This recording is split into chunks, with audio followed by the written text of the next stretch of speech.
नमस्कार सभी को। तो देखिए यहाँ पर क्लास 11th एंट्रेंस के हम लोग इम्पॉर्टेंट मल्टीपल चॉइस क्वेश्चंस को डिस्कस करेंगे और भी मैथमेटिक्स के होंगे।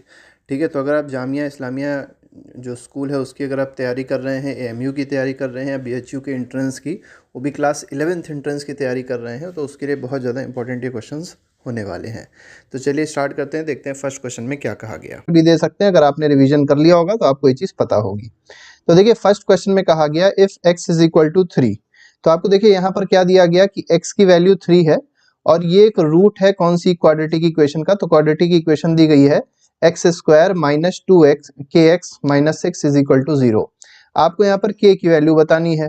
अब देखिए अगर कोई भी इक्वेशन दी हो और आपको रूट दिया हो, इसका मतलब क्या है कि वो जो इक्वेशन है उसमें वो रूट की वैल्यू सेटिस्फाई हो जाएगी। ठीक है, तो हमको क्या करना है, जो x की वैल्यू 3 है उसको इस इक्वेशन में पुट कर देना है। तो देखिए कैसे पुट करेंगे, तो ये हो जाएगा 3 का स्क्वायर माइनस 2 इंटू के इंटू 3 हो जाएगा। ठीक है, माइनस 6 हो जाएगा बराबर क्या हो जाएगा 0। सॉल्व कर लीजिए, 9 हो जाएगा माइनस 6 के। ठीक है, माइनस 6 इक्वल टू क्या हो जाएगा 0। आप क्या करिए 6 के को RHS पे भेज दीजिए और 9 माइनस 6 क्या हो जाएगा 3 हो जाएगा। तो 3 इज इक्वल टू क्या आ गया 6 के आ गया। तो k की वैल्यू क्या आ जाएगी 3/6 आ जाएगी और 3/6 का मतलब है 1/2 is the correct answer of this question. तो इस क्वेश्चन का अगर आप आंसर देखेंगे तो क्या हो जाएगा 1/2 हो जाएगा। तो देखिए बहुत आसान होता है क्वेश्चन को करना। नेक्स्ट पे आते हैं, अगला सवाल देखते हैं क्या कह रहा है। अब देखिए यहाँ पर भी कहा गया वैल्यूज ऑफ k। अब यहाँ पर आपको k की वैल्यू बतानी है for which quadratic equation has equal roots. अब देखिए कंडीशन आपको पता होनी चाहिए कि इक्वल रूट्स के केस में होता क्या है। तो देखिए इक्वल रूट्स की आपको कंडीशन याद रखनी है कि इक्वल रूट्स होने की कंडीशन क्या होती है कि जो डिस्क्रिमिनेंट होगा, ठीक है, वो क्या होना चाहिए 0 होना चाहिए। अब बात आती है डिस्क्रिमिनेंट क्या होता है, इस केस में भी आपको पता होना चाहिए। तो डिस्क्रिमिनेंट होता है बी स्क्वायर माइनस 4ac और इसकी वैल्यू क्या होनी चाहिए 0। अब यहाँ पर अगर देखें b क्या है, a क्या है, c क्या है, तो हमने आपको सुबह भी बताया था कि ax square plus bx plus c equal to 0। ये आपकी क्वाड्रेटिक इक्वेशन होती है। अब इससे इस इक्वेशन को आप यहाँ पर कंपेयर कर दीजिए इससे, तो क्या मिल जाएगा, a की वैल्यू आपके पास है 2, b की वैल्यू क्या हो जाएगी माइनस k हो जाएगी और c क्या हो जाएगा k हो जाएगा। ठीक है, c क्या हो जाएगा k हो जाएगा। सॉल्व कर लीजिए तो b स्क्वायर आप करेंगे तो k स्क्वायर हो जाएगा। ठीक है, क्योंकि माइनस k का whole square again k square हो जाएगा। माइनस 4 इंटू ए क्या है आपके पास 2 है और k को एज इट इज k उतार दीजिए। ठीक है, बराबर क्या कर दीजिए 0 के। तो यहाँ क्या मिल जाएगा k स्क्वायर बराबर 4 टू ज़ा 8। ठीक है, ये 8 हो गया, उधर RHS में चला जाएगा 8k हो जाएगा। एक के कट जाएगा तो k की वैल्यू क्या आ गई 8 इज दी करेक्ट आंसर। तो यहाँ पर जो सी ऑप्शन है बिल्कुल सही है। ठीक है, सी ऑप्शन सही होगा, इसमें 0 और 8 नहीं सही होगा। ठीक है, जो k की वैल्यू है वो 8 ही होगी, 0 नहीं होगी। ठीक है, नेक्स्ट पे आते हैं। देखिए अगले सवाल में क्या कहा गया, the distance of point 3,5 from x axis is k units then k is equal to. अब देखिए आपको क्या दिया गया, जैसे समझिएगा, इसके क्वेश्चन बहुत अच्छा था इसलिए हमने लिया है। जैसे मान लीजिए आपके पास एक कोऑर्डिनेट्स हैं कई सारे और ये आपकी लाइन है कुछ इस तरीके की। ठीक है, आपका एक ग्राफ है इस तरीके का मान लीजिए। अब 3,5 कहाँ लाई करेगा, ये जो पॉइंट है मान के चलते हैं 3,5 है। इसका मतलब क्या हुआ, इसको ऐसे करके आप जोड़ दीजिए, डॉट डॉट डॉट से आप इसको जोड़ दीजिए। इसका मतलब एक्स एक्सिस वाली जो डिस्टेंस है वो क्या है 3 है। ठीक है, और वाई एक्सिस की डिस्टेंस क्या है 5 है, मतलब ये वाली डिस्टेंस 5 है। अब आपसे क्या कहा गया, फ्रॉम एक्स एक्सिस। अब एक्स एक्सिस मतलब ये वाली जो एक्सिस आपको दी गई है एक्स एक्सिस, इसके साथ डिस्टेंस क्या है k यूनिट्स। इसकी वैल्यू आपको क्या दे दी गई k दे दी गई। तो आपसे पूछा गया बताओ k क्या होगा, तो सिंपल चीज है k किसके बराबर होगा 5 के बराबर होगा। तो यहाँ पर आंसर क्या हो जाएगा c हो जाएगा। लेकिन अगर मान लीजिए इसी क्वेश्चन में कहते कि एक्स एक्सिस की जगह कहा जाता वाई एक्सिस से बताइए इसकी डिस्टेंस क्या होगी, तब कैसे बताते, तब आपको थोड़ा सोचना पड़ता। क्या सोचना पड़ता, तो देखिए वाई एक्सिस के साथ अगर देखेंगे तो ये वाली जो डिस्टेंस है, ठीक है, ये जो डिस्टेंस है वाई एक्सिस के साथ है, इसको अगर k ले ले तो उस केस में k की वैल्यू क्या हो जाती 3 हो जाती। तो वाई एक्सिस के साथ डिस्टेंस क्या है इस पॉइंट की 3 है, एक्स एक्सिस के साथ डिस्टेंस क्या है 5 है। ठीक है, दोनों आपको केस पता होने चाहिए। ठीक है, चलिए ठीक, नेक्स्ट पे आते हैं, अगला सवाल देखते हैं। चलो अच्छी बात है बेटा, कोई ऐसा इस बार बच्चा नहीं है सुबह तो बड़ा केवल बच्चे बच्चे आ गए थे और फालतू की बातें ज़्यादा हो रही थी, पढ़ाई कम हो रही थी, ठीक है।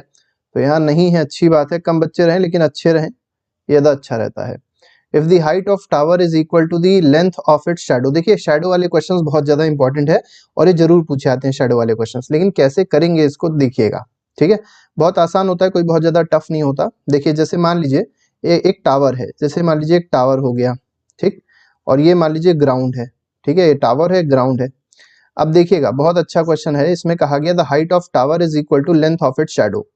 अब जैसे मान लीजिए सन यहाँ कहीं है, ठीक, तो इसकी शैडो कहाँ बनेगी, इस टावर की शैडो यहाँ कहीं बनेगी ऐसे करके, ठीक है, ऐसे करके शैडो बन जाएगी। मान लीजिए ये इसकी शैडो बन रही है। अब का क्या कहा गया कि जो हाइट ऑफ टावर है, हाइट ऑफ टावर मान लेते हैं h है, और वही किसके बराबर है, हाइट ऑफ शैडो के, मतलब ये जो है ये भी इसके इक्वल है। Then the angle of elevation of sun, तो आपको बताना है angle of elevation of sun क्या होगा, मतलब आपको ये बताना है कि what will be this angle, ये थीटा आपको बताना है क्या होगा, क्योंकि सन यहीं कहीं है ना। तो देखिए एंगल ऑफ एलिवेशन बताना है क्या होगा, तो बहुत आसान है, बता सकते हैं। कैसे बताएंगे, तो tan थीटा जो होता है, क्या होता है tan theta, perpendicular upon base, perpendicular upon base, ठीक है, ये होता है, आपने पढ़ाई होगा ये चीज। तो P B P upon H H B, तो ये tan थीटा आपको परपेंडिकुलर अपॉन बेस दे देगा। अब क्या करिए, tan थीटा जब आप रखेंगे तो h अपॉन एच हो जाएगा, h अपॉन एच क्या दे देगा, 1 दे देगा। अब आपको बताना है tan थीटा की वैल्यू 1 कब होती है, तो tan थीटा की वैल्यू 1 किस एंगल पे होती है, जरा कोई बताए हमको कि tan थीटा की बेटा अगर वैल्यू पूछी जाए 1 किस एंगल पे होती है। ठीक है, बहुत आसान है, थीटा की वैल्यू क्या होनी चाहिए, 45 डिग्री।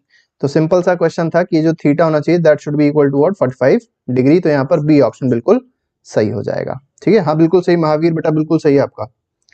नेक्स्ट पे आते हैं, अगला सवाल देखिए क्या कह रहा है, the radius of circle is same as the side of square. देखिए आपको दो चीजें दी गई हैं, जैसे एक सर्कल दे दिया गया और एक आपको स्क्वायर दे दिया गया, ठीक है।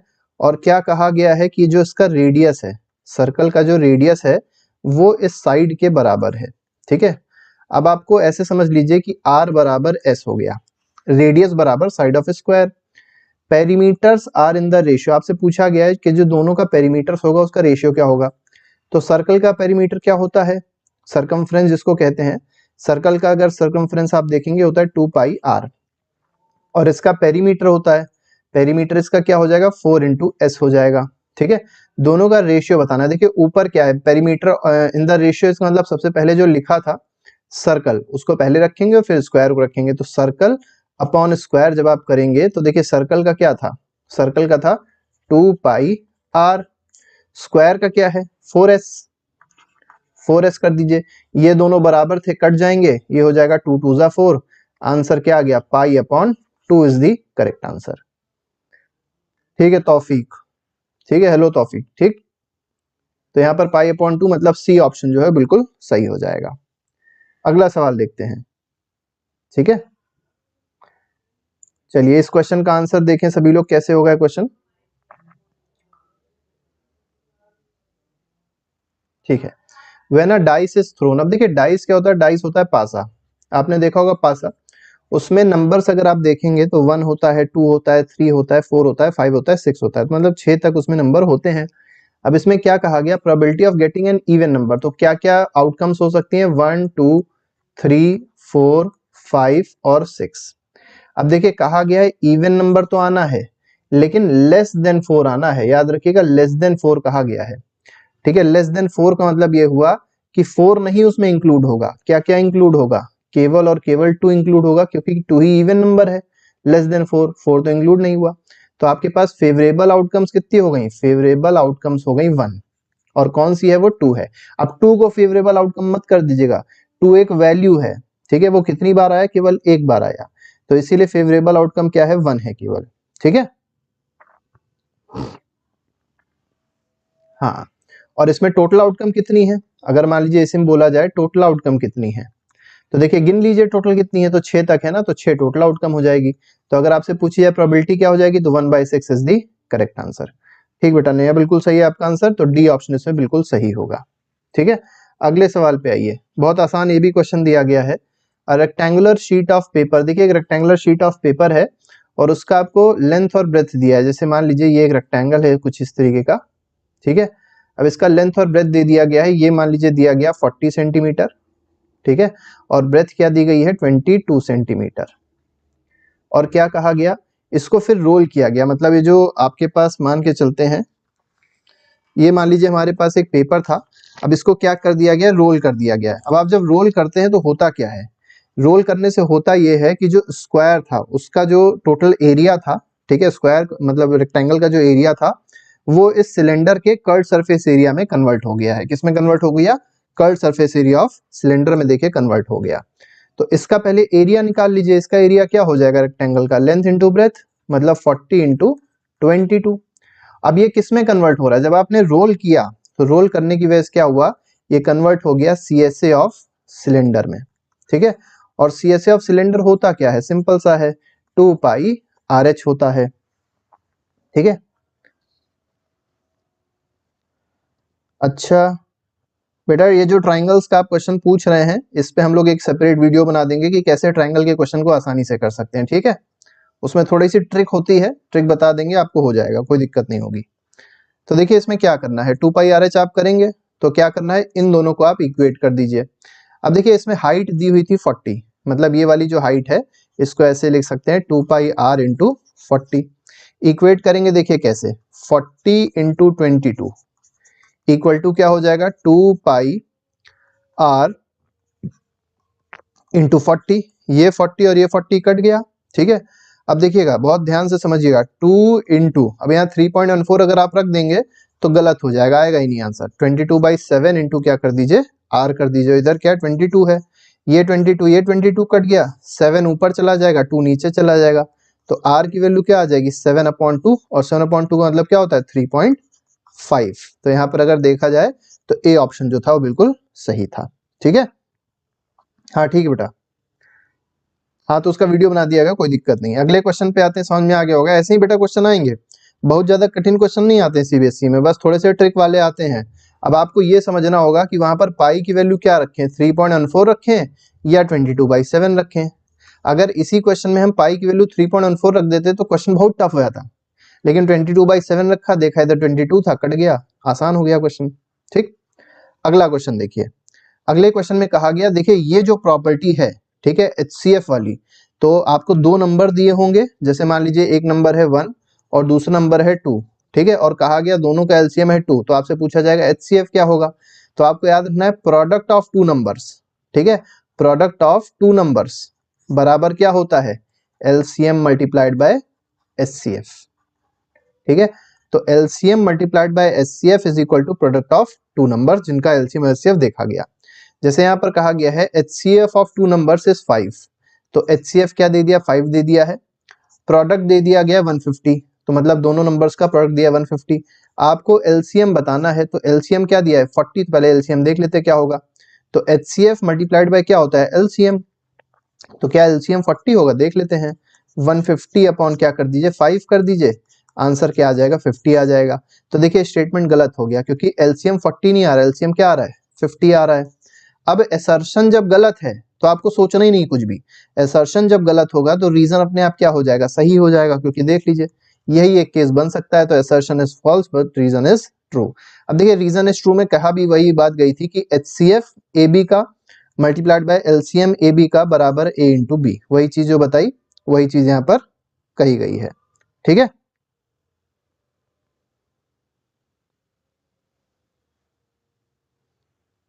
ठीक है,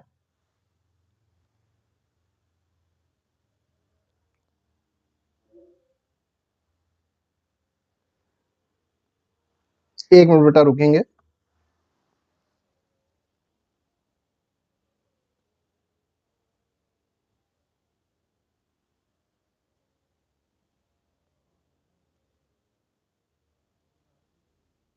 ठीक है, अगला क्वेश्चन लगाते हैं, अगला क्वेश्चन देखिएगा, इसका आंसर बताने की कोशिश करें आप लोग। कोई बात नहीं बेटा, ऐसे बच्चों को हम लोग तुरंत हटा देते हैं, कोई चिंता की बात नहीं है, ठीक है, वो सब फालतू की जो बातें हैं केवल कहीं और जाके करें, ज्यादा बेटर रहता है, ठीक है। इस चैनल पे केवल और केवल पढ़ाई की बातें होंगी, जो इधर उधर की बात करेगा वो तुरंत हटा दिया जाएगा। ठीक है, तो ब्लॉक कर दिया गया ऐसे बच्चों को, और हम लोग यही करते ही हैं, हम लोग को सब्सक्राइबर से कोई मतलब नहीं है। ठीक है, हजारों लाखों सब्सक्राइबर से हमको यहाँ कोई मतलब नहीं है, हमको केवल मतलब है कि आप अगर कुछ पढ़ रहे हो तो ठीक से पढ़ो, और वो चीज़ आपके सिलेबस में आएगी, आपके एग्जाम में आएगी, जिससे आप अच्छे से अच्छा पेपर कर सको। ये हम लोग का मेन मोटो है। ठीक है, चलिए इस क्वेश्चन का आंसर बताइए।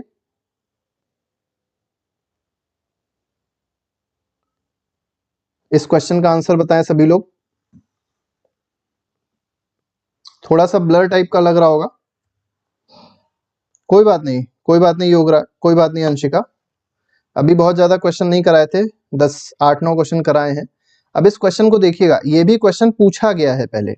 अब इसमें देखिए क्या कहा गया है, क्वेश्चन को बहुत ध्यान से पढ़िए। इसमें कहा गया, हम पढ़ भी देते हैं, the pair of linear equation. देखिए दो इक्वेशन दी गई है, पहली इक्वेशन दी गई 2x equal to 5y plus 6, ये पहली इक्वेशन है। और दूसरी इक्वेशन क्या दी गई, दूसरी इक्वेशन दी गई है 15y is equal to 6x minus 18। ठीक है, ये दूसरी इक्वेशन है। अब आपसे पूछा गया, देखिए ये क्वेश्चन हमने सुबह भी करवाया था, ऐसा पूछा गया है कि जो लाइंस हैं, ये दोनों लाइंस की इक्वेशन है। अब पूछा गया है जो लाइंस होंगी ये इंटरसेक्टिंग होंगी कि कोइंसिडेंट होंगी। कोइंसिडेंट का मतलब होता है एक के ऊपर एक, पैरेलल का मतलब होता है कहीं इंटरसेक्ट नहीं करेंगी, इसका मतलब नो सोल्यूशन। ठीक है, पैरेलल का मतलब क्या होता है, पैरेलल का मतलब होता है नो सोल्यूशन, और यहाँ पर इंटरसेक्टिंग का मतलब क्या होता है, यूनिक सोल्यूशन। तो पूछा गया है क्या केस होगा, तो देखिए कैसे बताएंगे इसको।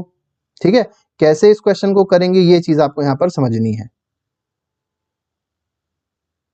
बहुत आसान है, देखिए कैसे होगा। आपको पहले तो ये पता होना चाहिए, हमने आपको बताया था जब भी ऐसी कोई इक्वेशन दिखाई पड़े तो पहले आप इसको सिंपल फॉर्म में कन्वर्ट कर लीजिएगा, मतलब सारे एक्स वाई और जो कांस्टेंट टर्म है उसको एक तरफ कर लीजिए। तो देखिए क्या हो जाएगा, 2x, ठीक है, माइनस 5y, और यहाँ हो जाएगा -6 बराबर 0। ये इक्वेशन नंबर 1 हो जाएगी। और सेकंड इक्वेशन क्या हो जाएगी, 15y को उधर भेज दीजिए, तो सेकंड इक्वेशन बन जाएगी 6x माइनस 15y। ठीक है, और यहाँ -18 पहले से ही था तो उसको एज इट इज उतार दीजिए बराबर 0।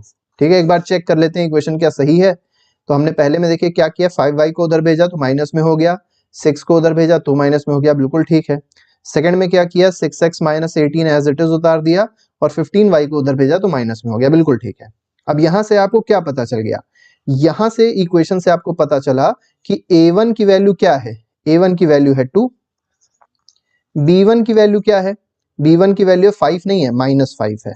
ठीक है, यही गलती होगी, 5 मत रख दीजिएगा, -5 है। इसी तरीके से c1 क्या हो जाएगा, ये -6 है। ठीक, c1 ये पूरा होता है, कांस्टेंट में पूरा है। ठीक है,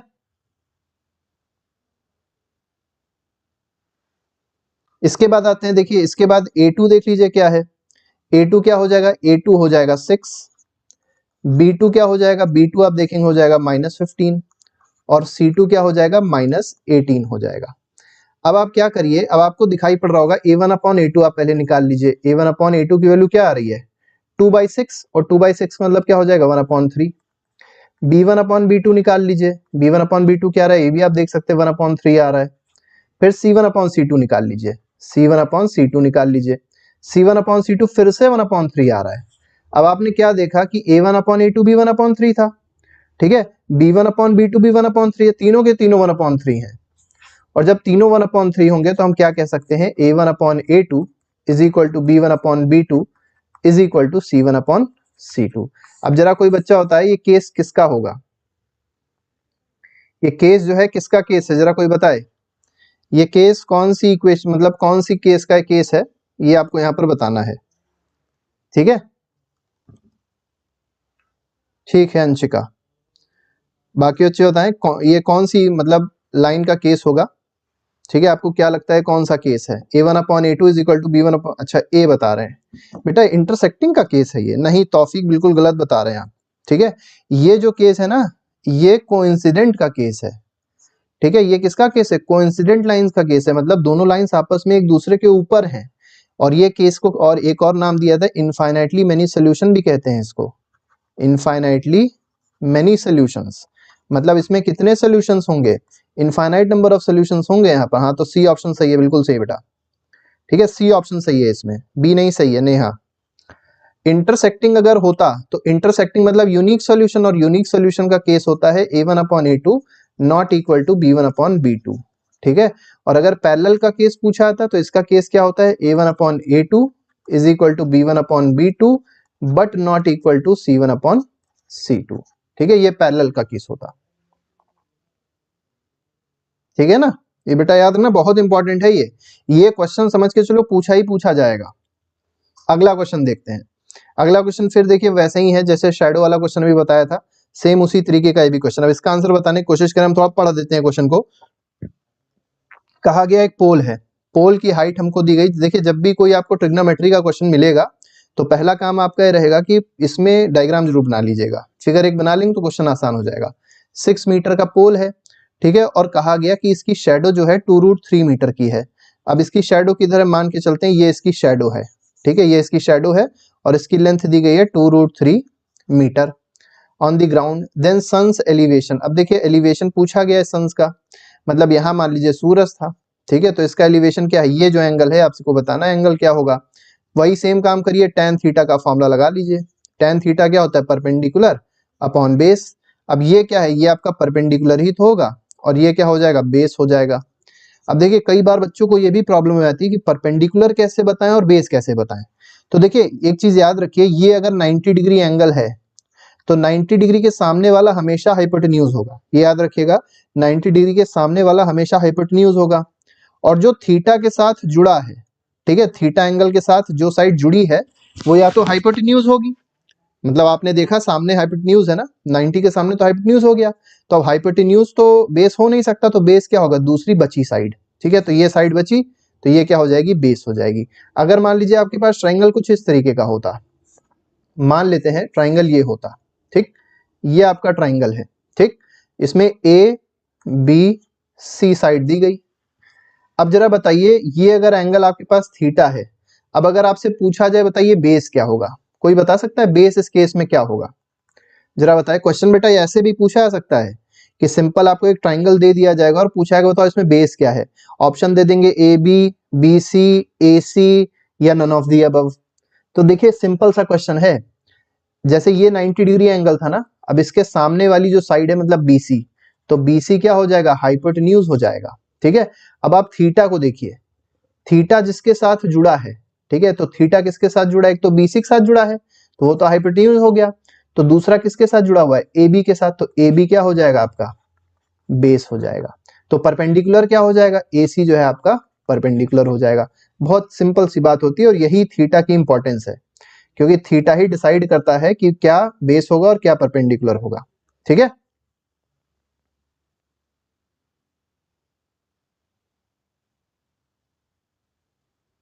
चलो ठीक, समझ में आ गई होगी बात। चलिए तो इसका अगले का आंसर बताइए, इसका अगले का आंसर क्या हो सकता है। तो देखिए tan theta is equal to perpendicular upon base लगाया।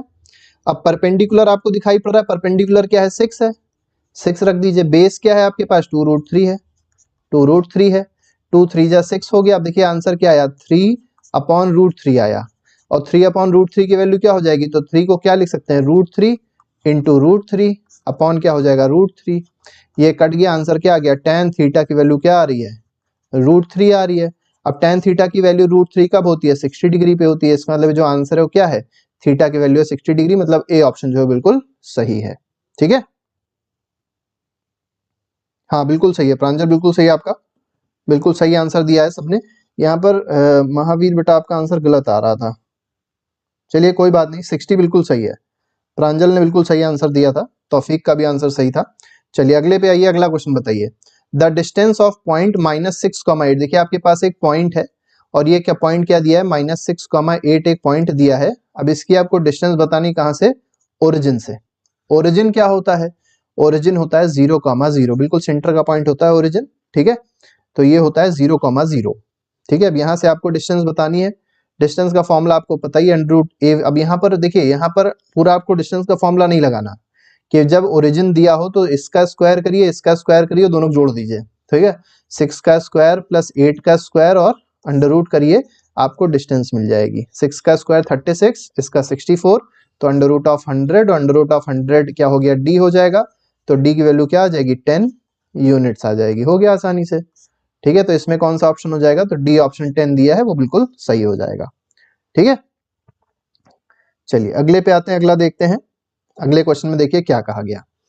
अब देखिए बहुत अच्छा सवाल है, बहुत अच्छा सवाल है।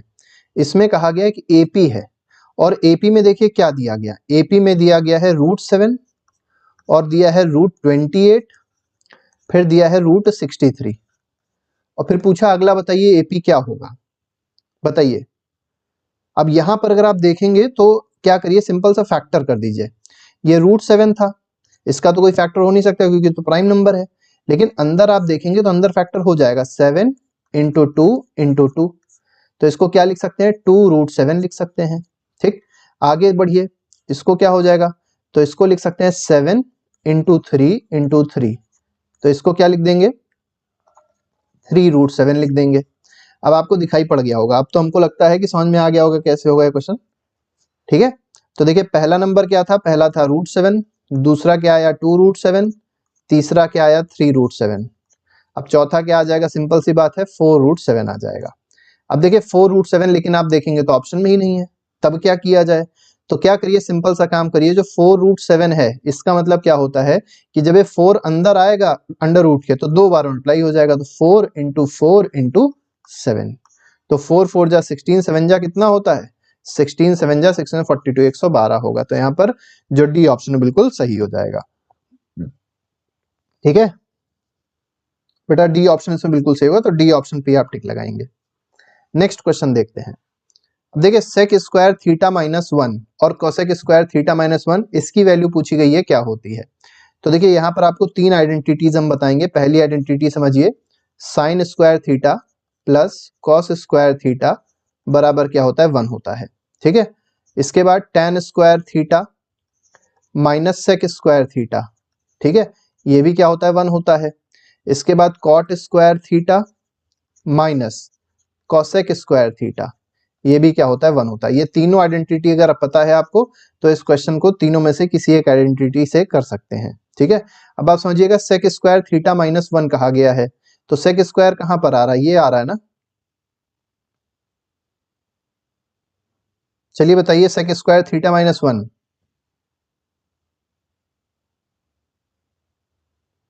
नहीं यहाँ थोड़ी सी गलती हो गई, ये माइनस में होना चाहिए प्लस में होना चाहिए। ठीक है, ठीक है बेटा, थोड़ी सी गलती हो गई थी, sec square theta minus tan square theta होगा ना। हाँ ठीक है, तो यहाँ पर अगर आप देखेंगे सेक स्क्वायर थीटा -1 की जगह क्या हो जाएगा, तो जो सेक स्क्वायर थीटा है, हाँ ठीक है बेटा, वहां पर थोड़ा सा गलती हो गई थी, कोई दिक्कत नहीं, सही कर दिया।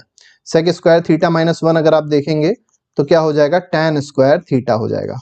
बेटा बात ये होती है ना, यहाँ भी देखो कमेंट भी देखो, कमेंट में भी पता नहीं किस तरीके के बच्चे आ जाते हैं। ठीक है, उनको भी देखना पड़ता है, तो इस वजह से हो जाता है कंफ्यूजन। ठीक है, cosec square theta minus cot square theta, sec square theta minus tan square theta, फिर से लिख देते हैं इसको जिससे बच्चों को कंफ्यूजन ना हो। तो sec square theta minus tan square theta बराबर 1, और यहाँ पर है cosec square theta minus cot square theta बराबर 1। ये दोनों आइडेंटिटी याद रखिएगा, वही हमने आइडेंटिटी लगा दी बेटा। ठीक है, अब देखिए इसकी जगह आप लिख सकते हैं tan स्क्वायर थीटा और इसके लिख सकते हैं कॉट स्क्वायर थीटा, तो हो जाएगा tan square theta multiplied by cot square theta. अब आपको पता होगा tan थीटा जो होता है और कॉट थीटा जो होता है, जब भी आप मल्टीप्लाई करेंगे तो क्या आ जाएगा 1 आ जाएगा, तो यहाँ पर 1 का स्क्वायर आ जाएगा, 1 का स्क्वायर क्या होता है फिर से 1 होता है। ठीक है, तो यहाँ पर अगर आप देखेंगे तो क्या हो जाएगा, ए ऑप्शन जो बी ऑप्शन है वो सही हो जाएगा, दैट इज 1। ठीक है, चलो अगले क्वेश्चन पे आते हैं। इसमें कहा गया card is drawn at random from a well shuffled pack of card of 52। अब देखिए यहाँ पर 52 कार्ड्स हैं, आपको पता होगा कि जो टोटल कार्ड्स होते हैं, ठीक है, टोटल कार्ड जो होते हैं वो कितने होते हैं 52 होते हैं, याद रखिएगा 52 होते हैं 52। The probability that card drawn is not an S. अब देखिए एस का मतलब क्या होता है, एस का मतलब होता है इक्का। ठीक है, अब इक्के क्या होंगे, 4 तरीके के टोटल कार्ड होते हैं।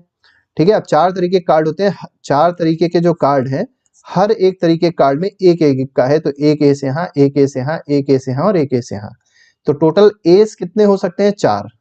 ठीक है, तो 4 एस होते हैं, लेकिन क्या पूछा गया नॉट एन एस, तो कितने नहीं हो सकते हैं, तो 52 में से अगर आप 4 सब्ट्रैक्ट कर दें 48 आ जाएगा, तो मतलब 48 ऐसे कार्ड हैं जो एस नहीं हो सकते हैं। ठीक है, अरे यार क्या नहीं समझ में आया, तो बहुत आसान था, इसमें तो कुछ है ही नहीं। ठीक है, देखो सिंपल सा है, सेक स्क्वायर थीटा माइनस 1 को क्या लिख दिया, सेक स्क्वायर थीटा माइनस 1 जो है उसको tan स्क्वायर थीटा लिख दिया, और कोसेक स्क्वायर थीटा माइनस 1 को क्या लिख दिया, कॉट स्क्वायर थीटा लिख दिया। अब क्योंकि दोनों को बीच में क्या करना था, मल्टीप्लाई करना था, तो tan square theta multiplied by cos square cot square theta कर दिया। और tan theta into cot theta क्या होता है, देखो कैसे हुआ, ये होता है sine theta upon cos theta, ठीक है, और कॉट थीटा क्या होता है, cos theta upon sine theta. तो मल्टीप्लाई होके क्या आ जाएगा, 1 ही तो आ जाएगा। तो जब इसका स्क्वायर करोगे तो भी 1 आ जाएगा, ठीक है।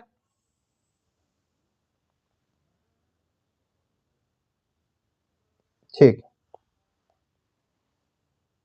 तो यहाँ पर देखिए, यहाँ पर 48/52 बन जाएगी प्रोबेबिलिटी, क्योंकि देखिए फेवरेबल आउटकम कितने 42 हैं, टोटल कार्ड्स 52 हैं, तो प्रोबेबिलिटी क्या हो जाएगी 48/52। अब आप सॉल्व कर लीजिए, 4 से डिवाइड कर दीजिए, 4 1 जा 4, 4 2 जा 8, और 4 13 हो जाएगा, तो 12/13 is the correct answer, that is option number D, ठीक है। तो इसमें बेटा डी ऑप्शन सही हो जाएगा, ठीक है ना। समझ में आ गया होगा, पिछला वाला क्वेश्चन भी उसमें बता दिया हमने, इसीलिए रिपीट करके, एक बच्चे को प्रॉब्लम थी, ठीक। इस क्वेश्चन को देखिए, रूट्स ऑफ द, अब इसके रूट्स बताने हैं, ठीक है, रूट्स बताने किस इक्वेशन के, तो दी गई है x square plus 3x minus 10 बराबर 0। मिडिल टर्म स्प्लिट कर लीजिए, हो जाएगा आसानी से, यहाँ 1 है 10 है, तो 10 का कुछ ऐसा फैक्टर करिए जिसको जोड़ने पे या घटाने पे 3 आ जाए, तो 5 2 जा 10 होता है, करके देख लेते हैं। तो एक्स स्क्वायर प्लस यहाँ पर 3 की जगह लिख दीजिए 5 माइनस 2 ब्रैकेट में x माइनस 10 इक्वल टू क्या हो जाएगा 0, ठीक। इसको ऐसे लिख लीजिए, x square plus 5x minus 2x minus 10 equal to क्या हो जाएगा 0। यहाँ पर क्या हो जाएगा, x ब्रैकेट में x प्लस 5 हो जाएगा, ठीक है, माइनस 2 कॉमन ले लीजिए इसमें, यहाँ क्या हो जाएगा x प्लस 5 फिर से हो जाएगा, और बराबर क्या कर दीजिए 0 के कर दीजिए। अब यहाँ से आपको दिखाई पड़ रहा होगा कि x प्लस 5 दोनों में है, तो x प्लस 5 को कॉमन ले लीजिए, और ब्रैकेट में दूसरे क्या हो जाएगा, x माइनस 2 हो जाएगा, और बराबर क्या कर दीजिए 0 कर दीजिए। यहाँ से क्या कह सकते हैं कि x प्लस 5 बराबर 0 और x माइनस 2 बराबर 0। तो x की वैल्यू क्या आ रही है, 5 में माइनस 5 हो जाएगी, और दूसरी x की वैल्यू क्या आ जाएगी, 2 आ जाएगी। तो 2 कमा माइनस 5 सही है। अब देखिए यहाँ पर भी जो ऑप्शंस दिए गए हैं वो सारे एक तरीके के आपको दिखाई पड़ेंगे, तो 2 कमा माइनस 5 ढूंढिएगा, तो ए ऑप्शन जो है वो सही है, 2 कमा माइनस 5। अगला सवाल देखते हैं। देखिए अगले सवाल में क्या कहा गया, आपके पास एक इक्वेशन दी गई है, ठीक है, px आपको दिया गया है, लिख देते हैं, हो सकता है थोड़ा बहुत ब्लर हो। हाँ बिल्कुल सही प्रांजल, बिल्कुल सही है आपका, 2 का माइनस 5 बिल्कुल सही है, ठीक है। चलिए प्रांजल इसका आंसर बताएं, इस क्वेश्चन का आंसर आप बताएं कि px की वैल्यू दी गई है 4x square minus 3x minus 7, ठीक, और किस चीज की वैल्यू, और अल्फा बीटा इसके रूट्स हैं। आपसे वैल्यू बतानी है किसकी, 1 upon alpha plus 1 upon beta की आपको वैल्यू बतानी है। बेटा ये जो क्वेश्चन है ना, ये समझ के चलो कि पूछा ही जाएगा इस बार, 100% गारंटीड है, क्योंकि ऐसा क्वेश्चन बार बार रिपीट होता है, पिछले बार भी आया था, पिछले से पिछले बार भी आया था, तो इस तरीके का क्वेश्चन जरूर पूछा था। अब देखिए इसमें करना क्या होता है, तो पहले आपको सम ऑफ रूट्स का फॉर्मूला पता होना चाहिए। सम ऑफ रूट्स क्या होता है, माइनस बी अपॉन ए होता है, तो लिख लीजिए माइनस बी अपॉन ए जब आप करेंगे तो बी की वैल्यू -3 है, तो माइनस ऑफ माइनस क्या हो जाएगा 3, और a क्या है 4 है, क्योंकि a ये होता है, b x का कोफिशिएंट होता है, ठीक है। इसी तरीके से प्रोडक्ट ऑफ रूट्स कर लीजिए, प्रोडक्ट ऑफ रूट्स कर लीजिए। प्रोडक्ट ऑफ रूट क्या होता है, c अपॉन a होता है, यहाँ पर c क्या है -7 है, ठीक है, और a क्या है, a आपको दिखाई पड़ रहा होगा 4 है, ठीक। अब यहाँ पर इसको पहले आप सॉल्व करिएगा, हाँ ठीक है, AMOP हेलो बेटा, अच्छा डी बता रहे हैं, कुछ बच्चे बता रहे हैं डी आंसर है, चलिए देख लेते हैं। तो यहाँ पर देखिए इसको पहले सॉल्व कर लेते हैं, जो हमको निकालना है उसको सॉल्व कर लेते हैं, तो हो जाएगा अल्फा बीटा, और न्यूमरेटर में आ जाएगा अल्फा प्लस बीटा। इसका मतलब ये है sum of roots upon product of roots की हमको वैल्यू बतानी है।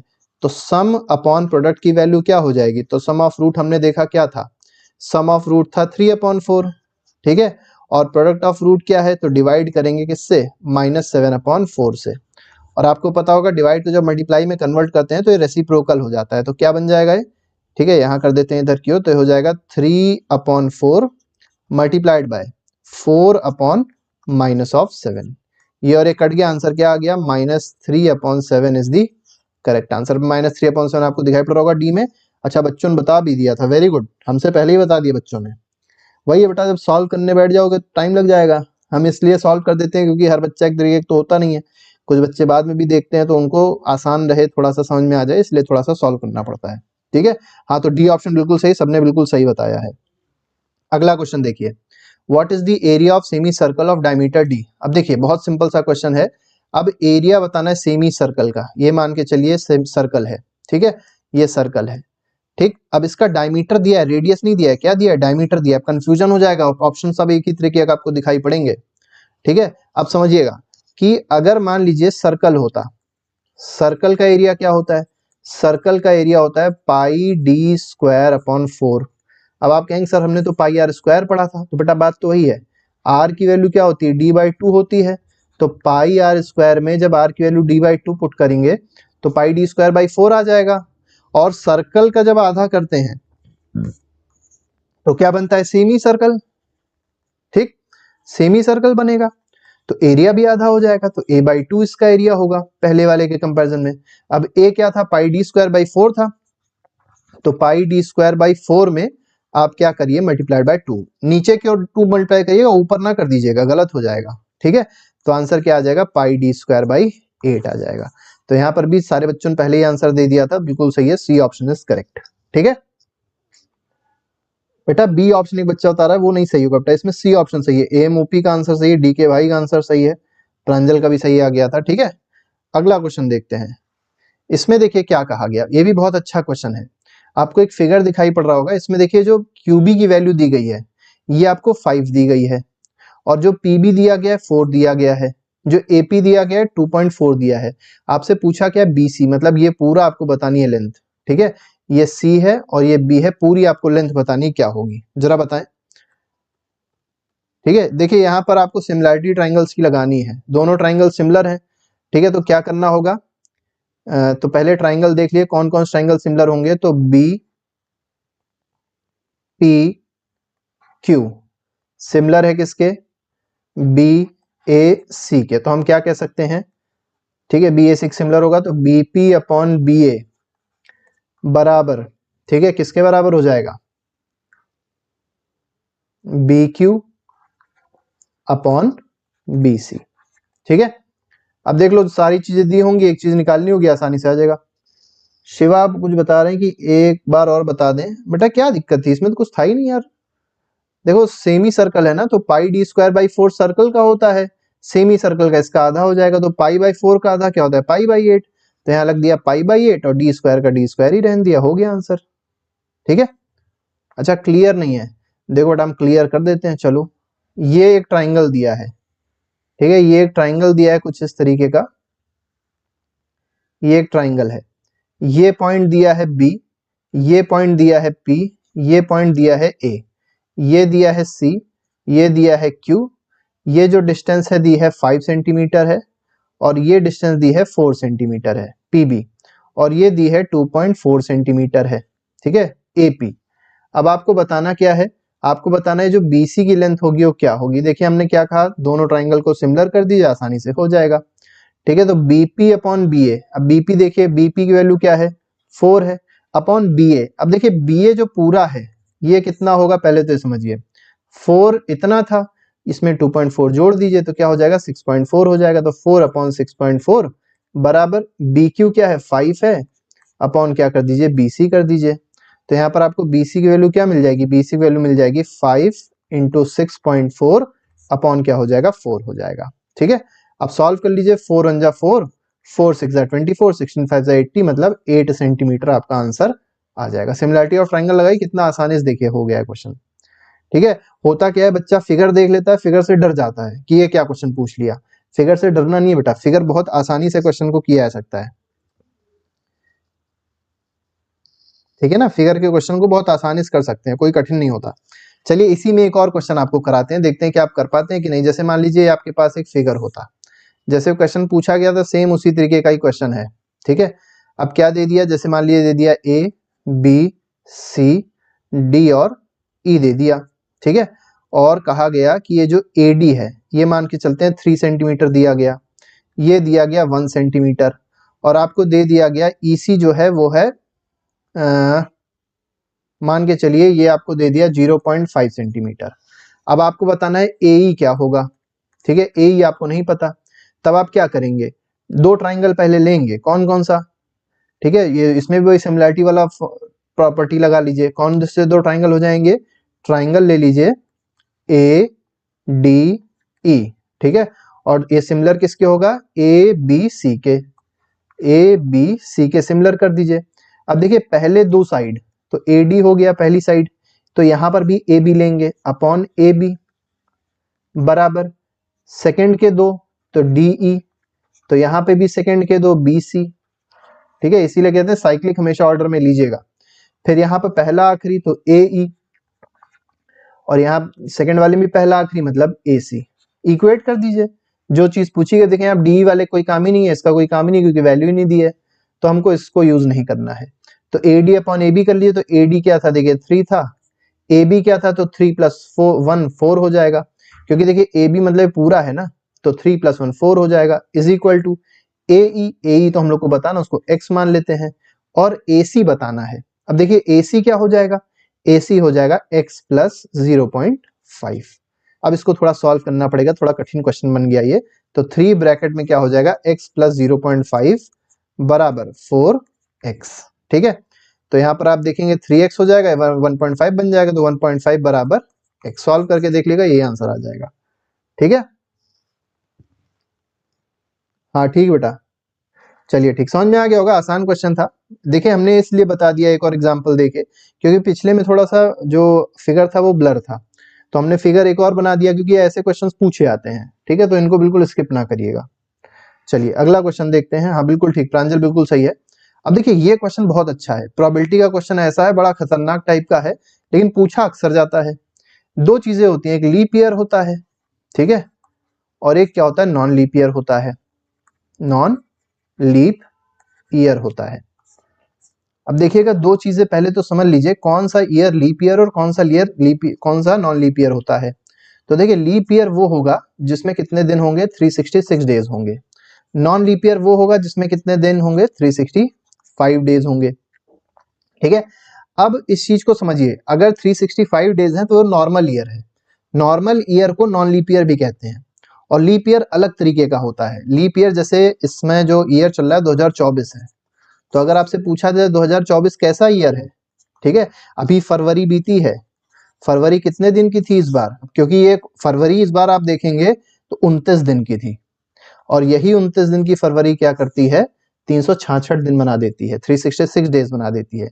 इसीलिए ये क्वेश्चन आने की संभावना बहुत ज्यादा बढ़ जाती है, क्योंकि ये बिल्कुल प्रैक्टिकल बेस्ड क्वेश्चन है बेटा। और ये इस बार क्योंकि 2024 जो है लीप ईयर है, तो ये क्वेश्चन समझ के चलिए, हो सकता है पूछ ही लें, ठीक है। अब क्या बताया जाए संध्या, चलो ठीक है।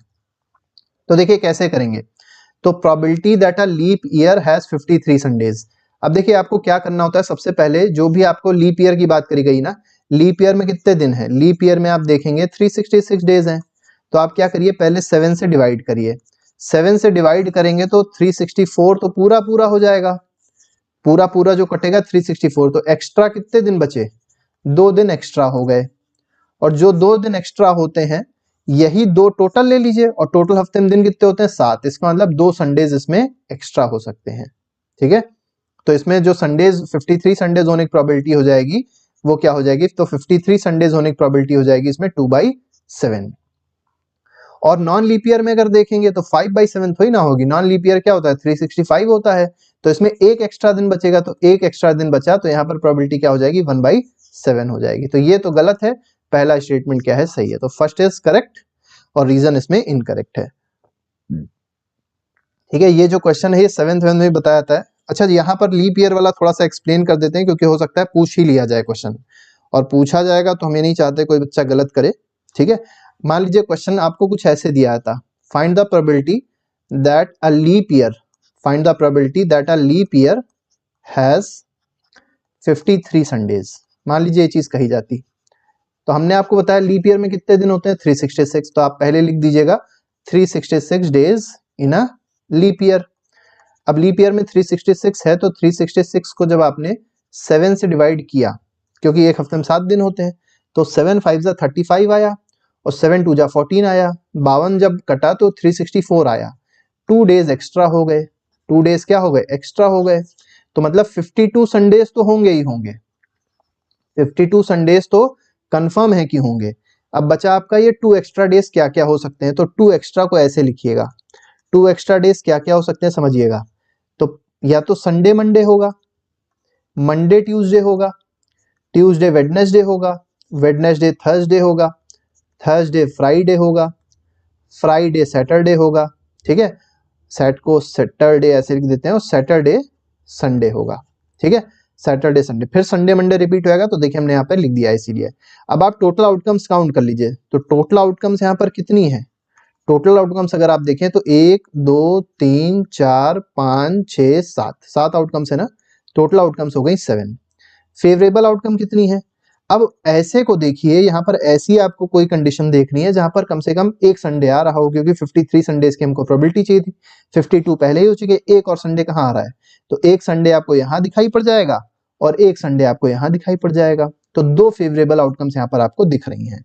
ठीक है, और अगर 2 फेवरेबल आउटकम दिखाई पड़ रही है, टोटल है 7, तो प्रोबेबिलिटी क्या हो जाएगी? 2/7 हो जाएगी। ठीक है, अगर नॉन लीप ईयर होता, नॉन लीप ईयर में क्या होता है ये भी देख लीजिए, क्योंकि अगर पूछा जाए तो गलत ना हो किसी का। तो नॉन लीप ईयर में 365 डेज थे। अब 365 को जब आप 7 से डिवाइड करेंगे तो क्या बनेगा? 52। ठीक है, 52 तो एज इट इज बन जाएगा और प्लस क्या हो जाएगा? 1 एक्स्ट्रा डे हो जाएगा। 1 एक्स्ट्रा डे हो जाएगा। अब ये 1 एक्स्ट्रा डे क्या हो सकता है? तो संडे हो सकता है, मंडे हो सकता है, ट्यूसडे, वेडनेसडे, थर्सडे, ठीक है, फ्राइडे और सैटरडे। 7 दिन हो गए। अब टोटल आउटकम हो गई फिर से 7। लेकिन फेवरेबल क्या है? 2 संडे नहीं दिखाई पड़ रहा है, केवल एक ही जगह संडे दिखाई पड़ रहा है, इसीलिए क्या बन जाता है? 1/7 बन जाता है। ठीक है, तो ये क्वेश्चन भी बहुत ज्यादा इंपॉर्टेंट है, इसको बहुत ध्यान से देखिएगा, क्योंकि अभी हमने आपको बताया कि इस बार का जो दिन था वो क्या था। इसको थोड़ा सा यहाँ कर देते हैं। ठीक है, इस बार का जो दिन था वो क्या था? मतलब ये जो 2024 चल रहा है वो एक लीप ईयर है, इसलिए ये क्वेश्चन जो है बहुत ज्यादा इंपॉर्टेंट हो जाता है। ठीक है, एक बार फिर से थोड़ा सा यहाँ पर एक्सप्लेन कर देते हैं, वो वीडियो आ गया था जिसकी वजह से दिखाई नहीं पड़ा होगा। ठीक है, तो एक्स्ट्रा डे क्या हो सकता है? संडे हो सकता है, मंडे हो सकता है, Tuesday, Wednesday, Thursday, Friday, Saturday हो सकता है। अब संडे केवल एक ही जगह आ रहा है, इसलिए प्रोबेबिलिटी क्या बन जाएगी? 1/7 बन जाएगी। ठीक है, चलिए, तो सभी लोग पेपर अच्छे से करिएगा। अभी के लिए फिलहाल हम लोग इतना ही देखते हैं, कल फिर हो सकेगा तो एक बार और लाइव क्लास लगा देंगे, कुछ और इंपॉर्टेंट क्वेश्चन के साथ फिर से आपसे मिल लेंगे, जिससे आपका थोड़ा सा और रिवीजन हो जाएगा। द वैल्यू ऑफ के for which the pair of equations, देखिए यहाँ पर पेयर ऑफ इक्वेशंस की बात हो रही है। 2 इक्वेशन आपको दी गई हैं। पहली इक्वेशन दी गई kx + y = 2 और दूसरी दी गई 6x = 2y + 3। ये जो क्वेश्चन है ये पक्का है कि रिपीट होगा ही होगा। ठीक है, बस क्या कर देंगे, ये जो इक्वेशन दिखाई पड़ रही है ये दोनों इक्वेशन को चेंज कर देंगे। तो देखिए अगर आपको कॉन्सेप्ट पता है तो आप इस क्वेश्चन को कर ले जाएंगे। यहाँ पर कहा गया है इनफाइनाइटली मेनी सॉल्यूशंस। अब कभी कभी क्या होता है कि इनफाइनाइटली मेनी सॉल्यूशंस की जगह आपको दे देंगे कि लाइंस क्या हो रही हैं, दोनों आपस में एक दूसरे पे मतलब इंटरसेक्ट कर रही हैं। इंटरसेक्ट अगर करेंगी तो एक पॉइंट पे करेंगी। ठीक है, तो इसमें लगेगा केस यूनिक सॉल्यूशन वाला। पैरेलल होंगी तो केस लगेगा नो सॉल्यूशन वाला। और अगर ओवरलैप कर रही हैं, दोनों अगर लाइनें ओवरलैप कर रही हैं, तो जो केस लगता है that is of infinite solution.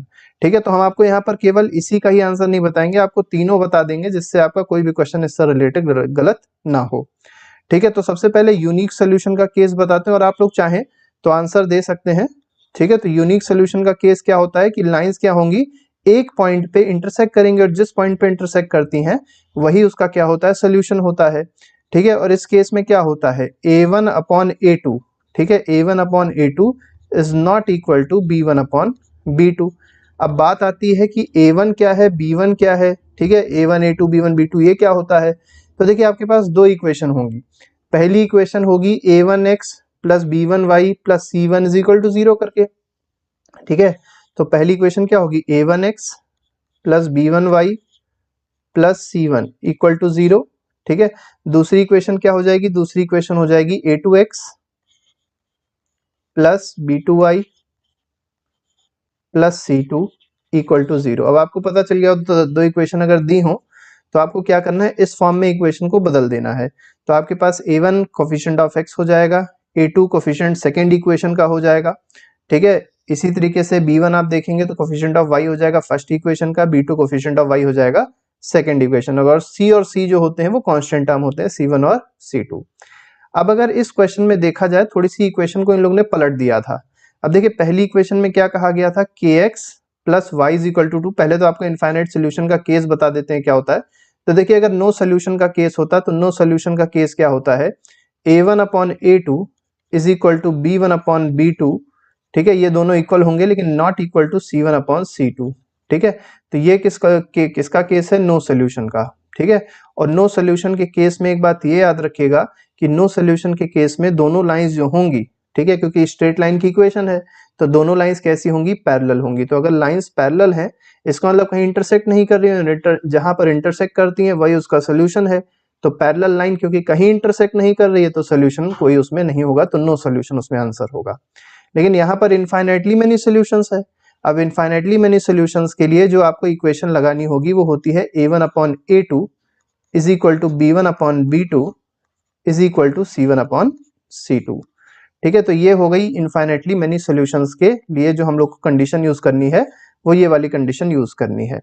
ठीक है, अब आप अगर सीधे सीधे k की वैल्यू ले लेंगे a1 और यहाँ पर मतलब a1 की वैल्यू k हो जाएगी, a2 की वैल्यू 6, ऐसे नहीं करना है आपको। ठीक है, आपको करना क्या है, सबसे पहले इस इक्वेशन को एक तरफ, जितने भी वेरिएबल्स आपको दिखाई पड़ रहे हैं, कांस्टेंट वैल्यू दिखाई पड़ रही है, सबको एक तरफ शिफ्ट कर लीजिए। जैसे इसका मतलब क्या हुआ, जैसे फर्स्ट इक्वेशन की बात करी जाए तो फर्स्ट इक्वेशन कुछ इस तरीके से हो जाएगी, kx एज इट इज उतार दिया। अब देखिए राइट हैंड साइड पे आपको दिखाई पड़ रहा होगा y है, तो हम लोग y को किधर शिफ्ट कर देंगे, LHS पे। तो उधर प्लस में था, यहाँ माइनस में हो जाएगा। इसी तरीके से यहाँ +2 है तो ये हो जाएगा -2 बराबर क्या हो जाएगा 0। ये इक्वेशन नंबर 1 हो गई। इसी तरीके से सेकेंड इक्वेशन आप निकाल लीजिए। सेकेंड इक्वेशन कैसे आ जाएगी, तो 6x हो जाएगा। ठीक है, यहाँ पर 2y है तो इधर -2y हो जाएगा, इधर आके इधर +3 है तो हो जाएगा -3 बराबर क्या हो जाएगा 0। ये इक्वेशन नंबर क्या हो गई, 2 हो गई। ठीक है, अब आपको पता चल गया होगा कि यहाँ पर जो a1 की वैल्यू है, तो a1 क्या हो जाएगा, कोफिशिएंट ऑफ x मतलब k हो जाएगा। ठीक है, a2 क्या हो जाएगा, तो a2 अगर आप देखेंगे तो a2 हो जाएगा 6। ठीक है, इसी सिमिलरली b1 अगर आप देखेंगे, b1 क्या हो जाएगा। अब देखिए यहाँ पर -y दिया है तो यहाँ पर y को आप ना ले लीजिएगा या 0 ना ले लीजिएगा। ठीक है, यहाँ पर जो b1 की वैल्यू होगी वो -1 हो जाएगी क्योंकि y का कोफिशिएंट -1 है। ठीक है, इसी तरीके से b2 की वैल्यू जो हो जाएगी इस केस में वो क्या हो जाएगी, वो हो जाएगी -2। अब c1 अगर पूछा जाए तो c1 भी क्या है, तो c1 आपको दिखाई पड़ रहा है -2 है, और c2 क्या दिखाई पड़ रहा है, c2 जो दिखाई पड़ रहा है -3 है। तो इस तरीके से आप इस क्वेश्चन को आसानी से कर सकते हैं।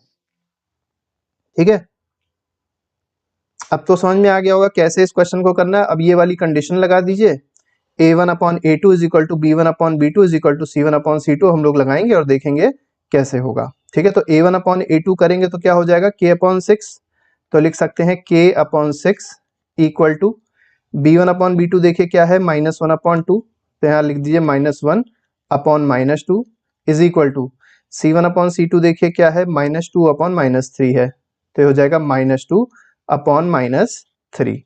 अब यहाँ पर अगर आप देखेंगे तो आपको दो आंसर मिल सकते हैं, क्योंकि देखिए k की वैल्यू आप इसके बराबर भी कर सकते हैं, मतलब इन दोनों इक्वेशन को भी इक्वेट करके k की वैल्यू निकाली जा सकती है, और इन दोनों इक्वेशन को भी इक्वेट करके k की वैल्यू निकाली जा सकती है, और दोनों के केस में k की वैल्यू जो आएगी वो अलग अलग आएगी। तो हम लोग पहले इन दोनों को देख लेते हैं, तो क्या मिल जाएगा, k अपॉन 6 की वैल्यू मिल जाएगी 1 अपॉन 2। ठीक है, आप इसको इधर की ओर भेज दीजिए तो यहाँ से k की वैल्यू क्या हो जाएगी, 3 हो जाएगी। सेकेंड केस में देखा जाए तो सेकेंड केस में क्या था, k upon 6 is equal to 2 upon 3 था। ठीक है, तो यहाँ से k की वैल्यू अगर आप फाइंड आउट करेंगे तो क्या आ जाएगी, 4 आ जाएगी।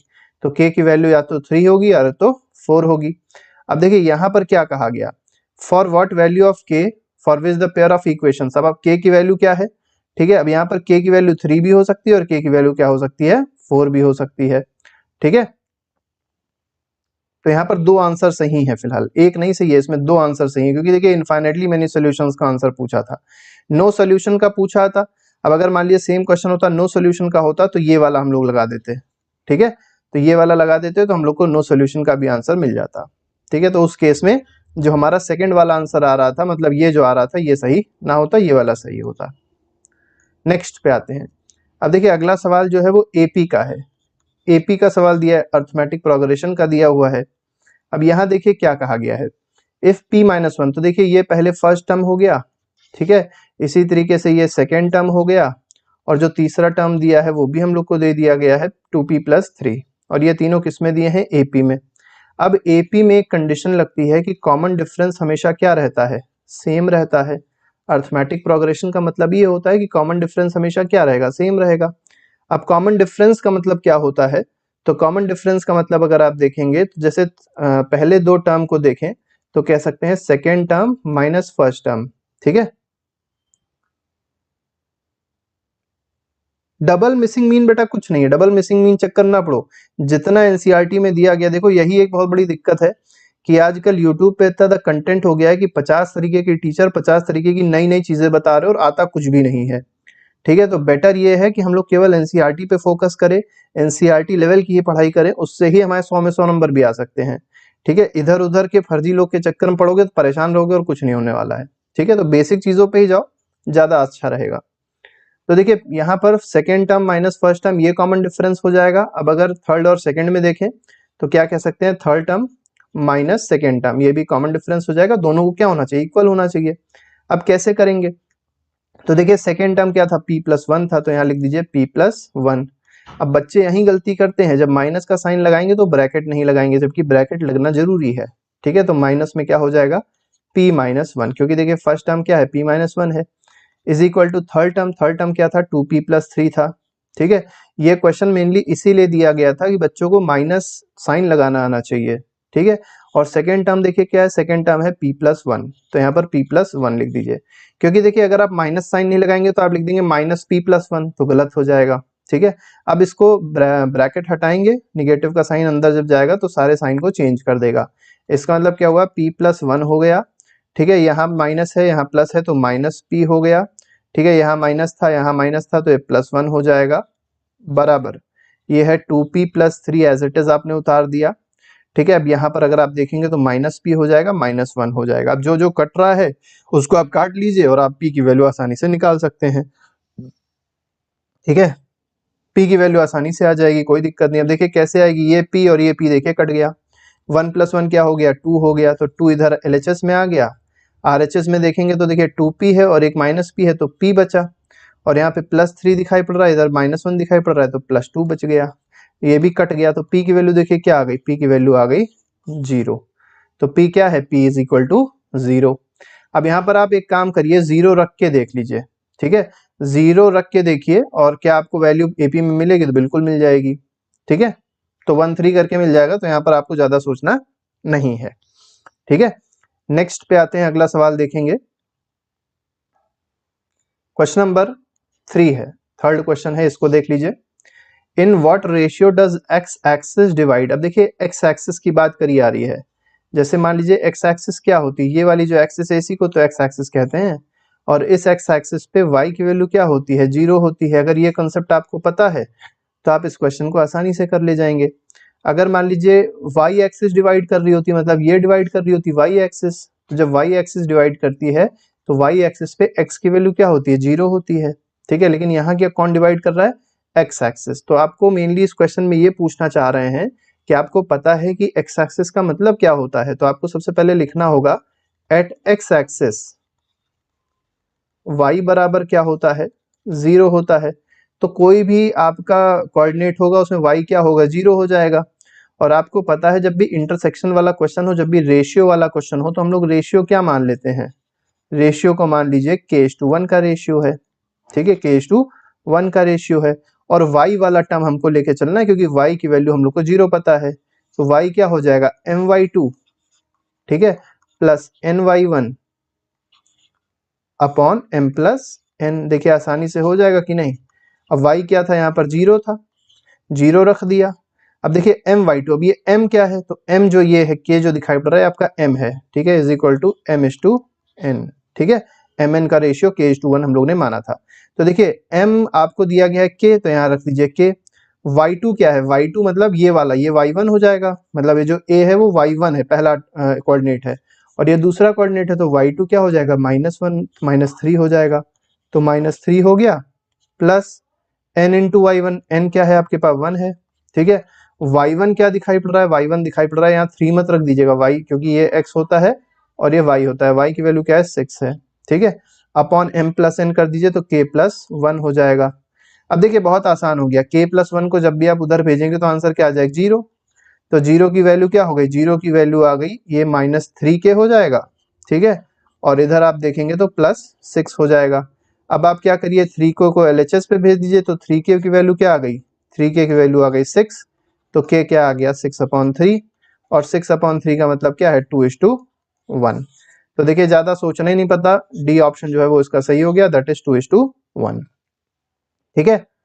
तो कोई भी क्वेश्चन अगर आपको दिया, अब अगर मान लीजिए इसी क्वेश्चन में एक बदल देते क्वेश्चन को और कह देते in what ratio, X axis ना देते Y axis divides the line segment, हो सकता है यही क्वेश्चन दे दें, बदल दे बस केवल ये चीज की वाई एक्सिस अब डिवाइड कर रही है। तो आपको क्या करना होगा, यहाँ लिखना होगा Y axis X is equal to 0, तो आप जो my2 वाला फॉर्मूला लगा रहे थे अब ये ना लगा के mx2 plus nx1 upon m plus n लगाएंगे, और यहाँ पर y की जगह क्या रख देंगे, x रख देंगे, और आपका आंसर उस केस में आ जाएगा, ठीक है। अगले पे आते हैं, यहाँ पर देखिए ट्रिग्नोमेट्री का कितना आसान क्वेश्चन दिया गया है, बस आपको वैल्यू पता होनी चाहिए। आपको 2 tan a की वैल्यू दे दी गई 3/2, ठीक है, 2 tan a की वैल्यू क्या दे दी गई 3/2। अब बच्चा इसमें क्या करेगा, सबसे पहले बच्चा देखेगा tan दिया हुआ है और साइन और कॉस निकालना है, तो सबसे पहले वो ये करने लग जाएगा कि साइन a निकालेगा फिर कॉस a निकालेगा, जबकि ये सब करने की जरूरत ही नहीं है। tan a दिया गया तो पहले समझ लीजिए tan a क्या है यहाँ पर, ठीक है। तो tan a की वैल्यू दे दी गई 3/2, क्योंकि 2 tan a था तो 2 को नीचे भेज दिया, tan a 3/2 हो गया। अब आपको क्या करना है, ऊपर में साइन कॉमन ले लीजिए और नीचे में भी क्या करिए साइन ए को कॉमन ले लीजिए, ठीक है। साइन ए की जगह कॉस ए कॉमन लेंगे तो ज्यादा बेटर रहेगा, क्योंकि सीधे सीधे आप अगर देखेंगे तो सीधे सीधे आपका क्या बन जाएगा, tan बन जाएगा। दिखाते हैं कैसे, तो देखिए ऊपर न्यूमरेटर में आपने cos a कॉमन ले लिया और डिनोमिनेटर में भी आपने cos a को कॉमन ले लिया, ठीक है। अब cos a कॉमन लेने से हुआ क्या, ठीक है, तो 4 sin a जो था,